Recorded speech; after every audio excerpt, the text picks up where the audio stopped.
Depending on where you're located, good morning, good afternoon. We want to thank you for joining us for the Market Beyond webinar entitled Hidden Revenue Leakage, How Retailers Are Losing Market Share While Growing Online Sales. For those of you who are new to Market Beyond, the company provides retailers and brands insights about product level performance and customer shopping behavior across all major e-commerce platforms.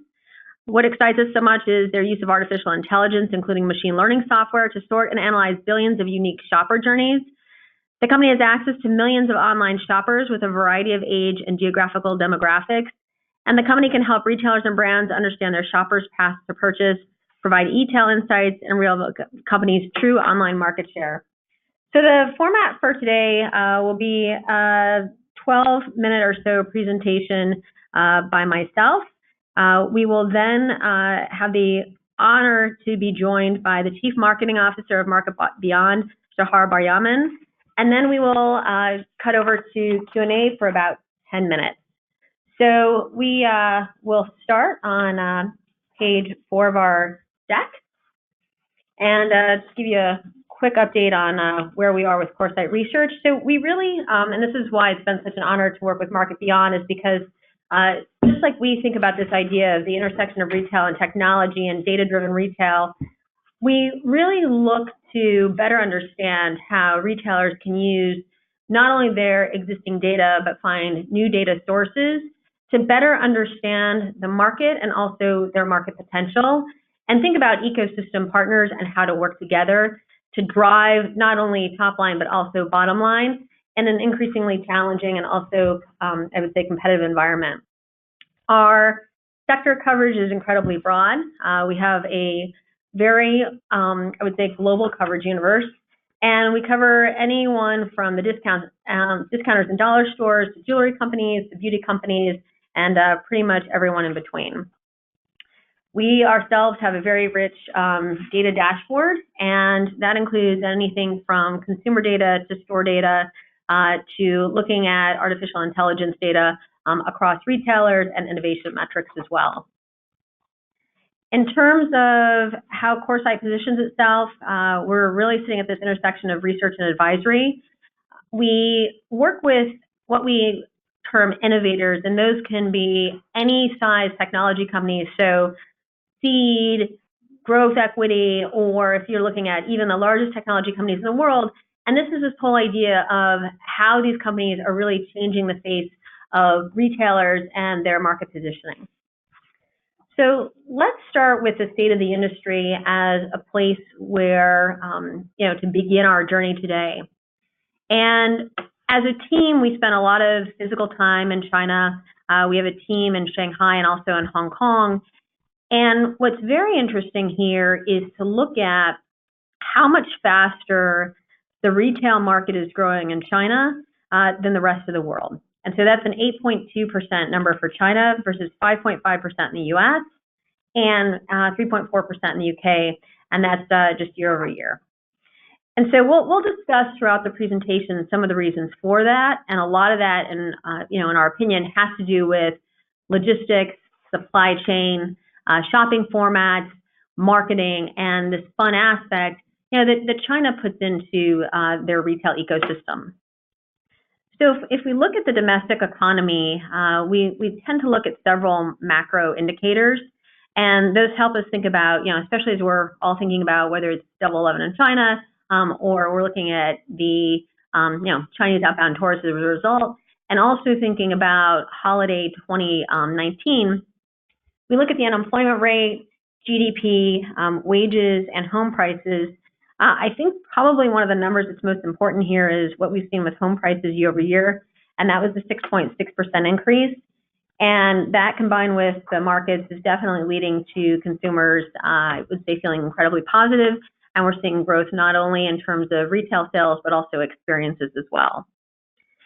You can see on page 11, this idea of kind of a one-stop shop for the U.S. consumer spending indicators. And almost everything here is positive. I would say gas is, kind of up, very slightly. And, consumer sentiment is also down, but just slightly.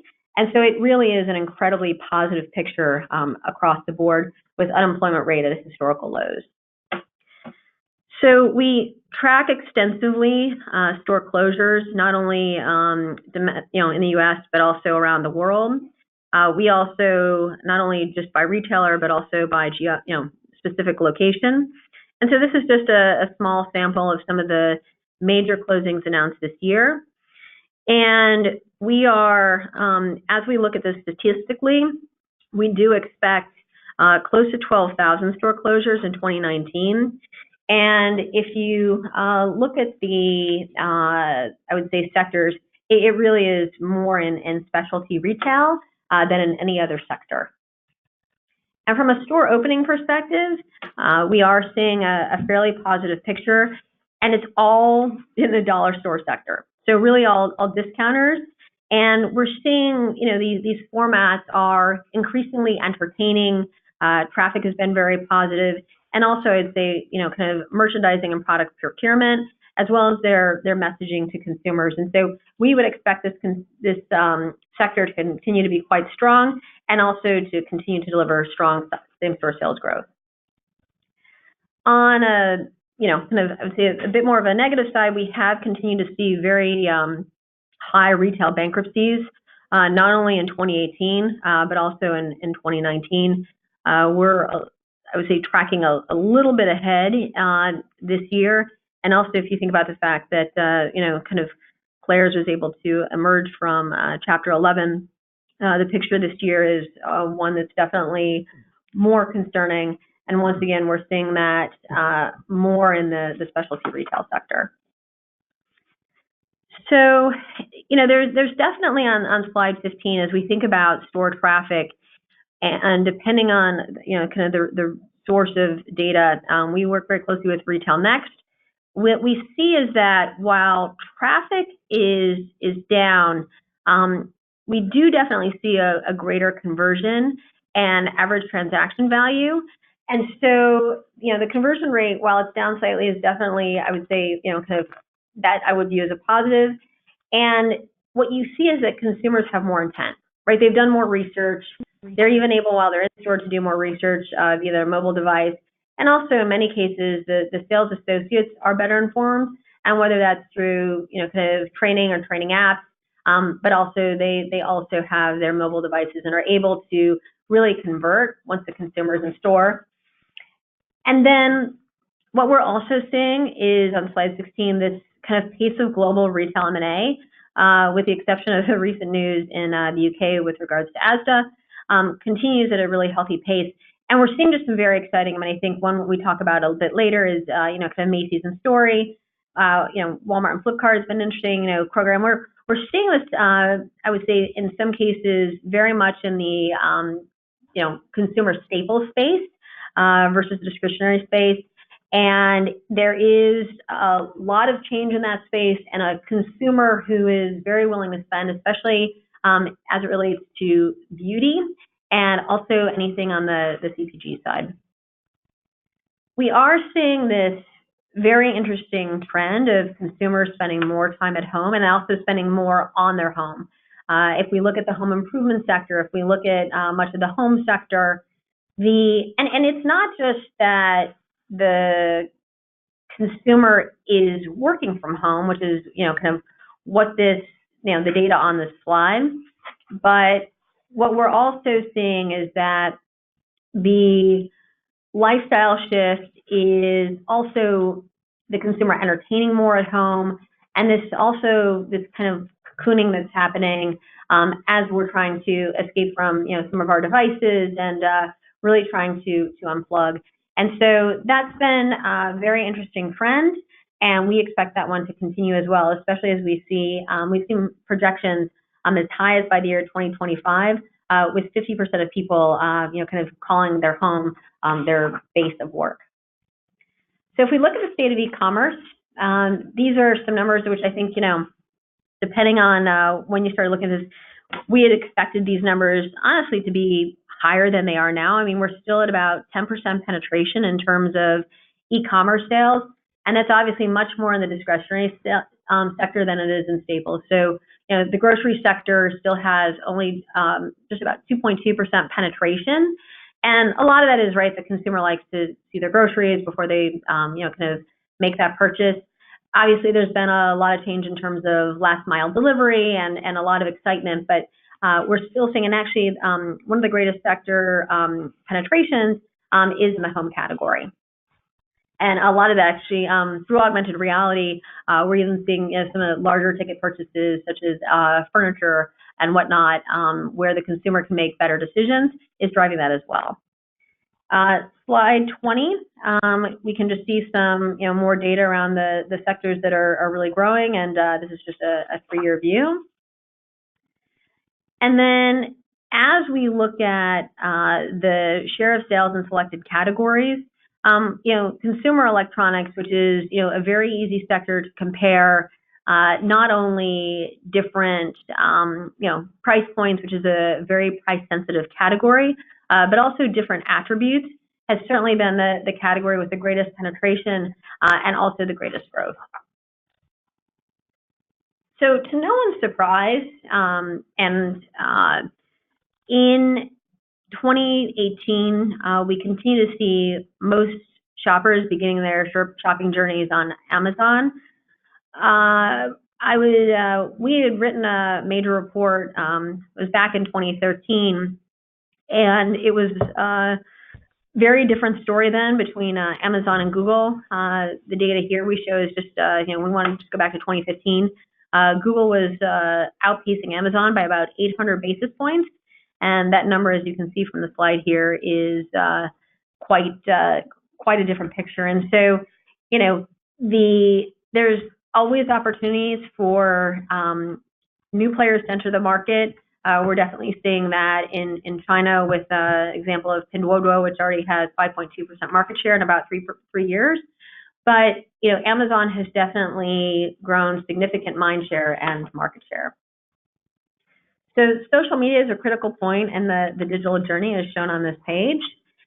And then on page 24, we do believe, and there's much data around this, and definitely in retail, with regards to 5G, some of the most interesting, I would say, aspects of this that we've discussed with many of the, I would say, AI labs, has to do with how the consumer can potentially physically interact with product without being with the product. And there's a lot around touch and color and whatnot, and so that to us is incredibly exciting. And if you look on page 25, this whole idea of kind of connectivity, but it's also this idea of actual not only increased conversion but also lower returns, which with the return rate in the U.S. on apparel and footwear being approximately 40%, we do believe that there's an opportunity there to see a real change.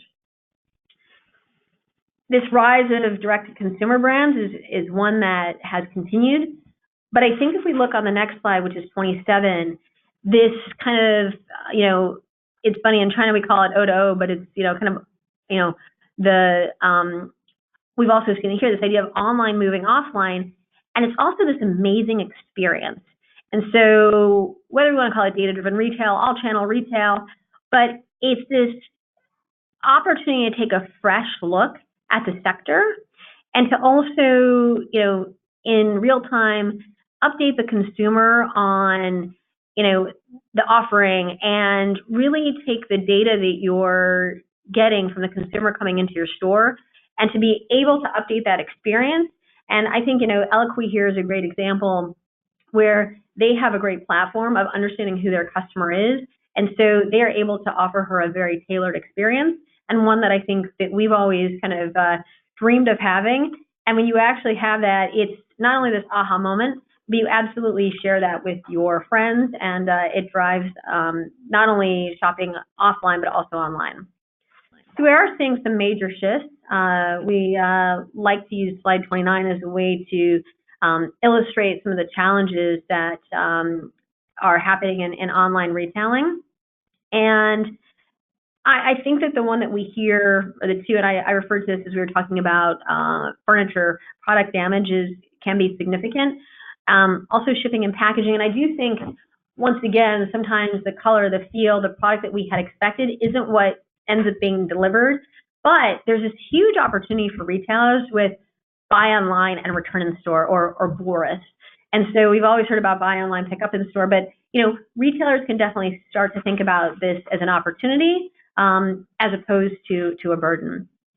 So we've talked about this idea of retail reconfiguration. We've seen, I would say, certainly outpacing anything we would have expected, massive acquisitions and just real changes in the landscape. And we have some real game changers here. For Walmart, it was Jet. For Amazon, it was Whole Foods. And for CVS, a very recent change was Aetna. And so this really starts to impact not only how the companies view themselves, but also how the consumer journey and their path to purchase is at these retailers. And I think if we think about the retail ecosystem, the opportunity for these specific retailers to gain share is truly exponential. So Amazon continues to outpace retail and U.S. e-commerce, and we've done many studies. This is just one of them in terms of who is losing share. Kind of Target being the greatest on the apparel side. And then, we just kind of highlight here more in detail the Walmart acquisition spree. And then on page 34, that was really driven by Jet and seeing some of the changes in terms of their e-commerce sales as a result. Last mile has been very significant, and we've seen different retailers invest. And then we'll talk about some of the technology solutions with, Walmart having spent in 2018 on page 37 almost $12 billion on technology. And so that really is driving a improved customer experience, but also them almost anticipating what you want as a consumer before you arrive in the store. So this to me is my favorite slide in the whole deck. It really shows how forward-thinking retailers are. So in 2018, retailers spent more than banking or healthcare on AI, and they are expected to spend more in the near term than any of those sectors as well. We've put together on page 39 this core framework in terms of how we think about artificial intelligence across operations. And that's something that has driven many decisions for retailers. And as we look here on page 40 and we think about this idea of experience, we wanted to applaud Macy's for the acquisition of Story. And for those of you who've had the opportunity to not only visit the original Story location, but also Story inside of Macy's, it truly is this unbelievable experience. And we think Rachel Sheckman, as Macy's brand experience officer, is having a big impact already. We talked about augmented reality on page 41. And then Kohl's also, once again, they are just thinking about things in a very new direction, not only in terms of working with emerging brands, but also expanding the Amazon relationship, and then thinking about their excess space in stores and working with Aldi and several other, Planet Fitness, et cetera. So we are seeing that those in the home space are thinking very differently on technology. Gallery Furniture and also IKEA are two great examples. And then, in terms of thinking about what's next, mobile payments. So once again, spending time in China where we see so much focus on mobile payment and how that changes the entire path to purchase, we think there's a lot of opportunity there. So with that, we are going to pause and turn it over to Shahar and talk about how retailers are losing market share while growing online sales. Hello, everyone. Hello. Hi, thank you, Deborah, for the introduction. So, thank you for joining us. Thank you very much. Thank you, appreciate it. So, going on with the presentation. So today we will discuss how companies are rapidly growing their e-commerce sales while simultaneously losing e-commerce market share to Amazon. We will provide you with information about the size of the problem, where revenue is being lost to competitors, and educate you on how to harness your revenue leakage and transform that loss into growth and profitability. We will discuss uncovering hidden opportunities, how retailers can quantify revenue leakage, how they can solve revenue leakage, and ultimately, how they can compete intelligently in today's aggressive market. But let me start with a short story. You may recall that in August 2017, there was the solar eclipse in North America. At the time, both Amazon and eBay began selling special lunar glasses that allowed people to view the solar eclipse without damaging their eyes. Before the eclipse, both Amazon and eBay were selling these glasses for $9.95. In the lead time running up to the eclipse, Amazon began raising the price of their glasses until they reached $59.99. If you think about it, it's nuts. It's nuts, right? Can you imagine the margin on this product? And at the same time, it's important to know that eBay kept the price the same. It was still $9.95. We then saw two very interesting things happening. First, the glasses became the number one selling product on Amazon. In August 2017, Amazon sold $40 million of this product.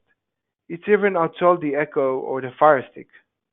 More interesting than that was the fact that we saw shoppers go to eBay, look at these special glasses for $9.95, and then they went to Amazon, saw them for $59.95. And guess what? They bought them on Amazon. So these shoppers would see the product on Amazon, and knowing it was significantly more expensive on Amazon versus eBay, they would still buy them on Amazon. It's by definition counterintuitive. We worked out the shopper thought process. There must be something wrong with the product on eBay, inferior quality or something like that. But simply, probably didn't want to take the risk with their eyes, so they were willing to spend an additional $50 for the exact same product. In this situation, if you think about it, eBay lost price, right? They could have had sold more units and also at a much higher profit margin if they had known or understood the customer journey and mindset. So to understand this, the online shopper mindset, let's go back and review the typical path to purchase. What you're seeing now is a single shopper journey that takes us through the typical steps of buying a product online, from search all the way through consideration down to purchase. In this journey, the shopper is in the market for an electric toothbrush. The journey starts from a Google search for a sonic toothbrush, which leads the shopper to an Amazon product page selector. And then the journey continues on to another Philips product. The shopper then performs another search with the term Oral-B Genius Orchid and views an Oral-B product. Then we see a classic pattern. The shopper compares the product on eBay and realizes that the better offer is on Amazon. Then simply goes back to Amazon and purchases the Oral-B. This whole process was one shopper journey and took about 24 minutes. This example highlights revenue leakage for eBay. So you've had a customer that had the intent, you had the opportunity to convert them, but something in your online offering wasn't optimized enough. So they made the purchase elsewhere. This is how we measure revenue leakage. Let's look at quantifying revenue leakage. In a study conducted by Market Beyond, we identified that in 2018, the annual revenue leakage to Amazon alone was over $70 billion across the US online industry. This means that approximately 30% of Amazon's total annual revenue was generated as a result of other retailers experiencing revenue leak. As we drill down to the annual revenue leak from retailers, we identified that out of the total of $70 billion, $1.5 billion leaked from Target to Amazon. So even though Target is, for all intents and purposes, a very successful retail chain, there is still plenty of room for them to optimize their growth model and reduce revenue leakage.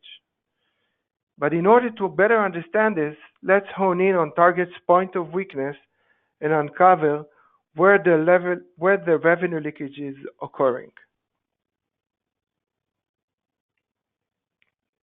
In 2018, Target was losing an average of $129 million per month, which is a colossal sum if you think about it.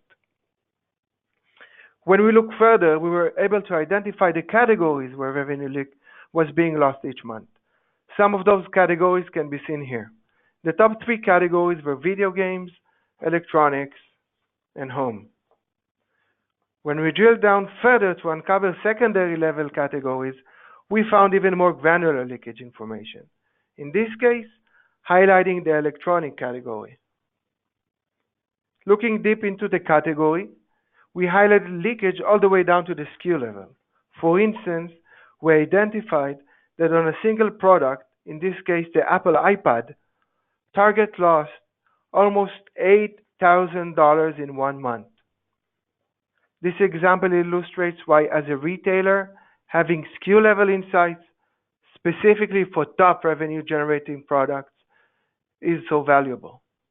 With the SKU level insights, retailers are able to identify those top revenue generating products that are losing revenue, and by optimizing the online listings in some form, whether that is pricing, search, etc., you will be able to stop leakage, ultimately increasing revenue and growing market share. Let's take a look at another example, this time for CVS. CVS is currently the largest pharmacy chain in the United States by number of locations and total prescription revenue. Despite being the largest in size, CVS loses over $700 million in potential revenue to its competitors, Amazon and Walmart. Last year alone, CVS had over 60% revenue leakage, way over the industry average, highlighting the successful strategy and investments of Amazon and Walmart. Amazon's strategy, as can be seen with the PillPack acquisition, put it in direct competition with CVS and Walgreens for share of prescription medicine market. We're also starting to see Walmart as a stronger, more viable player within this vertical, as indicated by the $100 million it gained as a result of CVS's loss. For Walmart, this growth is taking place across all categories, but specifically within pharmaceutical. As we drill down further, we identified exactly where revenue leakage is occurring by category. As you can see from this chart, CVS lost approximately $50 million to Amazon and $8 million to Walmart on average per month in 2018. Of the revenue that was leaked to Amazon, household and grocery and vitamins were the categories that led revenue leakage with almost $20 million in loss. As we dive deeper into health and medicine, we uncover second-tier categories. And in this case, we're able to identify the products which were losing revenue. CVS should be looking in the rearview mirror because Amazon and Walmart are pulling out all the stops to gain market share and fast. According to a Bloomberg report of Jefferies Group Research, CVS prices were 20% higher than Amazon's and Walgreens sold its private labels at 22% premium to the e-tail giant. This is just one reason for CVS' significant amount of revenue leakage. Other issues that exist with these products may be, as an example, a lack of inventory, incorrect marketing channels. By rectifying these issues, CVS should recover an impactful amount of revenue.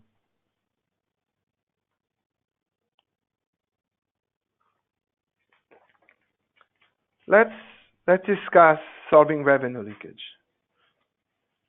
Revenue leakage is a complex, multifaceted problem that's difficult to solve. That's due to the number of variables that cause its occurrence. Product assortment, pricing, rating, and reviews are only some of the factors that explain it. These variables are dynamic and are constantly changing due to the nature of e-commerce, especially with the existence of marketplace competitors like Amazon, who offer a variety of products attempting to cater to every customer whim and can adapt their product assortment effortlessly. At the same time, it's really complicated to compare your product or product categories across different retailers and marketplaces. The e-commerce market space is much more fragmented than the offline space, and using methods like SKU-based matching are labor-intensive and cover only a small portion of your products. So in order to successfully harness revenue leakage, you must compete intelligently. This can be achieved by understanding where your points of weaknesses exist along the customer journey and optimizing them to fulfill your customers' needs. Ultimately, providing your customers with the right product at the right price via the right channel. Now, let's take a look at some real-life examples that we pulled out using our system. In this use case, there is an issue of product assortment deficiency on Target.com. While mini dehumidifiers in the $40 price range were top product in the category for Amazon, the same product simply can't be found on Target.com, and the options for other mini dehumidifiers were significantly limited. So a search on Target.com for the mini dehumidifier would not yield the top converting result, leading the shopper to buy a product on Amazon, resulting in revenue leakage. This use case highlights a pricing issue on Target.com. In this example, we found that the Powerbeats earphones are being sold on Amazon for $99.99. Our system identified that on Target.com, the same exact product was being sold for $199.99. The variance in price is so extreme. In this case, it's more than double the price of an item on Amazon. So Target's inability in this case to offer competitive pricing led to an extreme amount of revenue leakage for this product. Now let's take a look at this example, highlighting both a traffic and a pricing issue on CVS.com. Here we see that there is an Oral-B electric toothbrush that is sold by both CVS and Amazon, and it is also a top-selling product. On Amazon, the toothbrush is sold for approximately $20 less than on CVS.com. And in addition, and perhaps more importantly, the system also found that top converting affiliate websites like Health.com are driving consumers to competitor sites instead of CVS.com. So CVS is losing twice here. They're not getting traffic from high converting sources, and their pricing is off. Here is another example taken from CVS.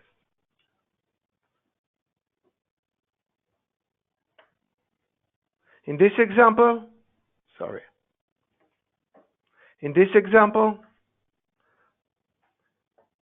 particular example, one of Amazon's top SKUs is this Optimum Nutrition Protein Bar.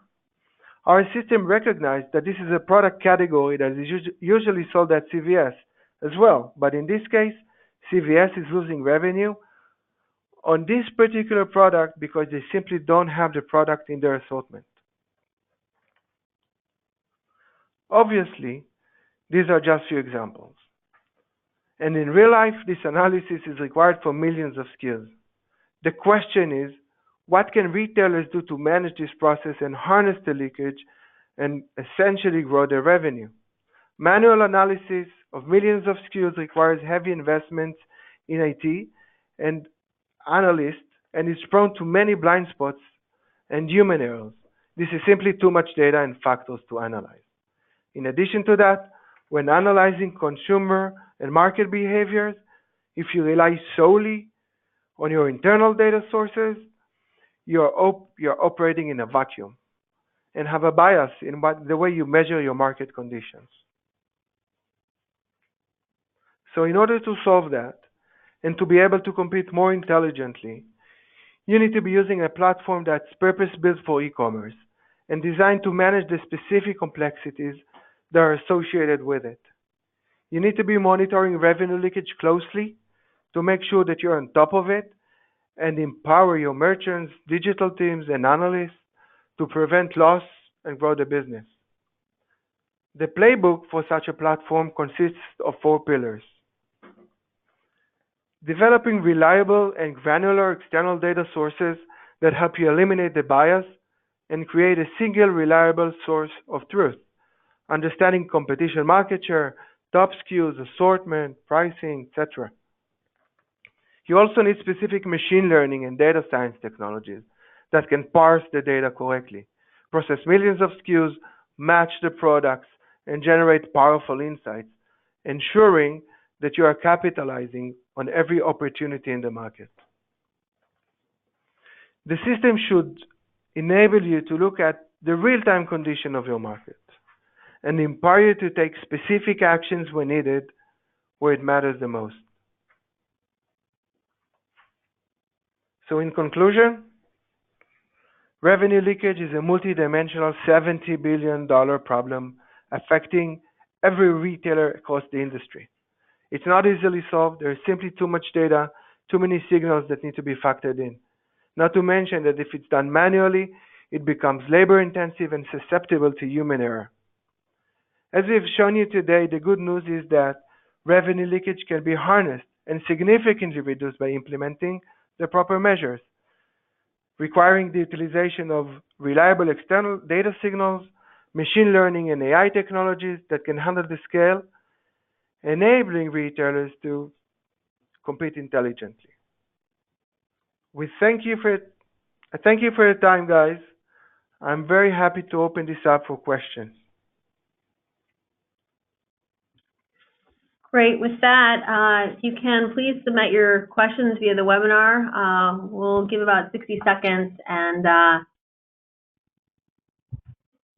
while we're doing that, Shahar, one question that I had is, as you've started not just discussions with retailers, but also engaging them, what has been their, kind of biggest aha along the way? Because sometimes as you have more data, it can make the decision process more complex. But I think your whole kind of purpose is to simplify the complexity. Right. So I think we've had many discussions with retailers, and usually it takes somewhat similar pattern. Obviously, we have initial discussions about what we can do and how does it work. But then when we touch on revenue leakage, and we found that most retailers don't think about it that way. Then it starts opening up some questions and a lot of thoughts from the retailer side. And then usually what we do is we compute some factors about specific retail loss. We use our system to identify points of weakness. And once you connect it back to revenue, to loss, you show retailers specific use cases like the ones we saw now. Some of them might be pretty simple to solve, some of them are not. But the fact that we've been able to put a finger on something very specific, that's the aha moment. That's helps brings more people to the discussion. So that makes a lot of sense. I mean, I have to say, as a takeaway for me, the kind of solar eclipse example, and I remember that happening, and I remember the discussions around the cost of the glasses, and so I think that kind of stepping back, the insights from that, because historically, the advice given to retailers is always kind of promotions and what type of promotions and the channels of promotions, as opposed to raising price. So I think there are some real lifelong lessons here in terms of how retailers should approach things. And it's, this idea, of not just discounting, but taking things on the other side. So you're really kind of not only helping them think about pricing, but also top line and bottom line in a different way. Yeah, Yeah, definitely. Pricing, like you said, pricing is one issue, but essentially, there's so many factors that influence what people do online. Some of them are pricing, and like we saw in the Eclipse example, having the pricing up was actually driving conversion. So that was like, wow, totally counterintuitive. Um, and at this sense, it's also important to say that retailers are, we've been speaking to retailers on this, solving the problem, identifying the problem, looking at data sources, external data sources, and we find the situation that either you have retailers that are solely relying on internal data sources today to make decisions. Some of them do get data from external sources, and then the biggest challenge for them right now is basically what can I do with all of this data? And No, the and action, when yeah, we, right, the action. yes, exactly, identifying what needs to be identified and taking specific actions with the data. So, and we found that there is a gap in the market today between, I'd say, the richness perhaps of data sources, if you are reaching out and getting them. There is a gap between that and what can you do with the actual data. And in this case, we found using machine learning, using AI, we found specific use cases that you could only solve using this type of technologies. Like I said, there's so many different products categories out there, especially when you have Amazon and other Right. marketplaces that have ultimately infinite amount of products. How can you make a decision? How do you know what's working? How do you know where to focus? And if you try to analyze this using data analysts or just sitting people and doing the analysis for you, like we said, it's prone to errors. It just takes too much work and it can't be solved today. And like other places where machine learning and AI is coming in, machine learning and AI is coming to market intelligence as well, and we can see really nice, really great, results and use cases along the way together with our customers. No, that's incredibly insightful. We have, just in respect of everyone's time on the line, we have a lot of questions. I'm going to ask you two of them, and then we can get the rest asked, and more coming in. What is the revenue leakage for the fashion category? And maybe if you don't have that handy, maybe just what's the way for those on the line to think about revenue leakage in that category?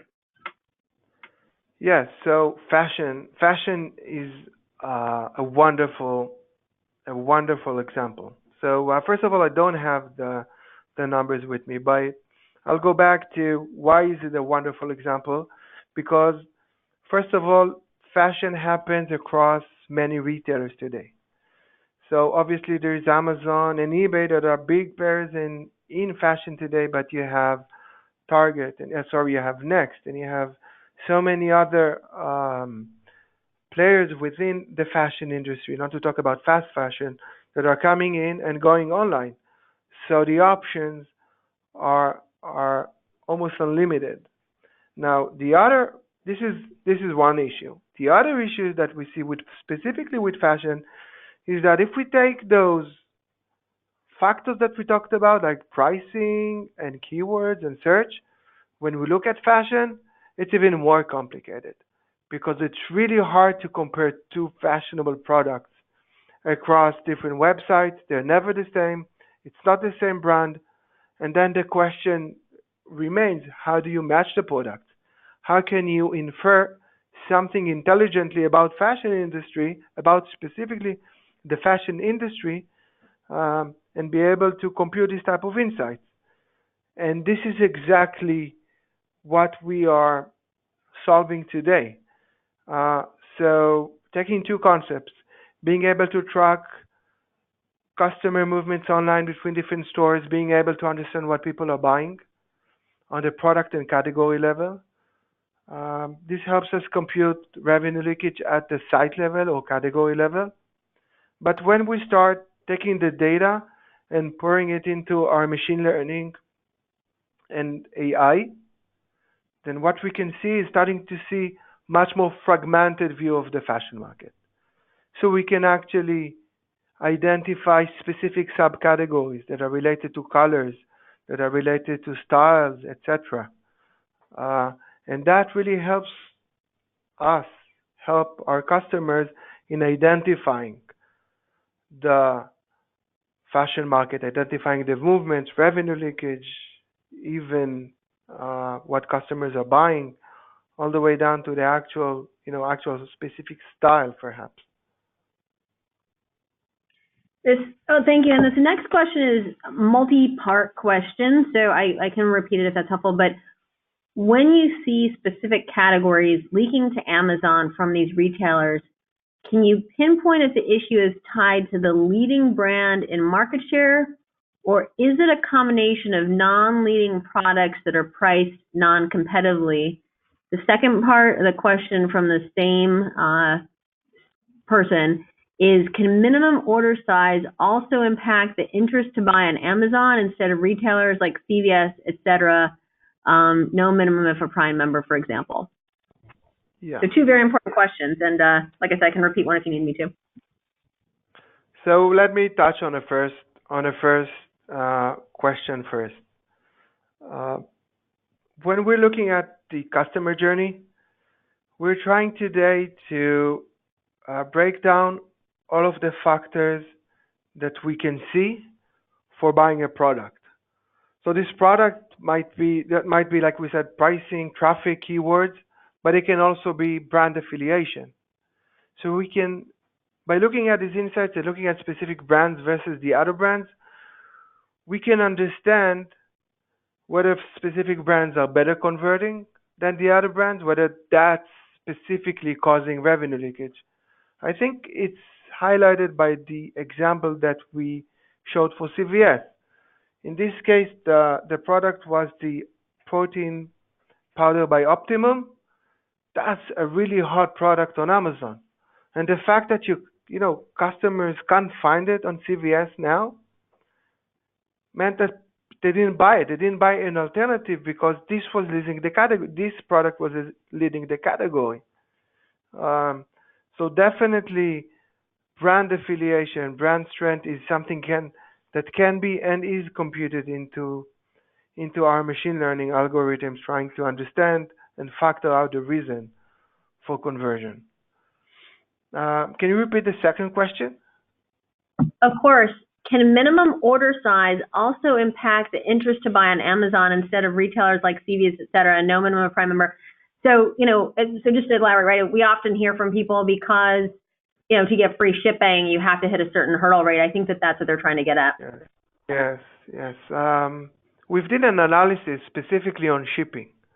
And what we tried, what we were basically trying to get and got was an analysis of how shipping prices and shipping time, which is basically what we're talking about, affect conversion. So, and we also did it for Prime versus non-Prime members. That was also important to understand. So, assuming that looking at non-Prime members might be an opportunity for other retailers, and indeed we see that there are many use cases where the price for shipping is higher, was higher either on eBay or other retailers, and definitely that was influencing the decision to buy on a platform. If that answers the question. Great, thank you so much. So there's still a few more questions in the queue, but since we're kind of coming to the top of the hour, we will work with Shahar to get those questions answered, and we will also send out the deck. Shahar, I'm sure that's okay with you. So thank you, everyone. This was an amazing call. We want to thank you for your time invested. And Shahar, thanks again for joining us, and thank you for all of your incredible insights. We really appreciate it. Thank you very much, Deborah. Thank you, everyone who took the time to join us. Great. Thanks so much. Talk to you soon.